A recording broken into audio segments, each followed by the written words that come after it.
किया। 2 दिन बाद समस्तीपुर इवेंट करने के लिए, तो वहाँ पे मेरी गाड़ी पे हमला करवाया गया था और ये इंसान मज़े ले रहा था उस चीज़ का। तो दोस्तों मैं आप लोग को बता दूं, भोजपुरी इंडस्ट्री में एक विवाद चल रहा था, वो आप लोग देखे भी होंगे, जो काजल अडवाणी और खेसारी यादव के बीच चल रहा है।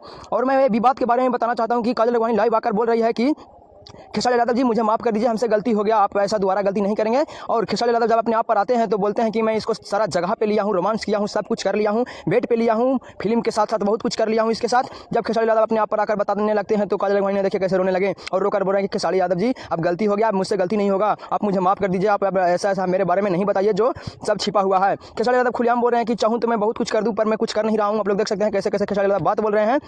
और खेसारी यादव के बात सुनने के बाद काजल अडवाणी ने बहुत ही डर गई है और बोल रही है कि मुझे शादी भी नहीं होगा, अगर आप ऐसा बात बताते हैं तो हमसे शादी कौन करेगा, प्लीज़ खेसारी यादव जी अब हमसे गलती नहीं होगा, मुझे माफ़ कर दीजिए। खेसारी यादव खुलेआम बोल रहे थे कि मैं इनके साथ सब कुछ किया हूँ। तो ऐसे लाइव अगर बोले तो फिर काजल अडवाणी ने कॉल कर देखिए, लाइव वीडियो कॉल बतियाई और बोली कि अब ऐसा गलती नहीं होगा। लाइव अगर भी बोल दी कि खेसारी यादव जी ऐसा गलती नहीं होगा।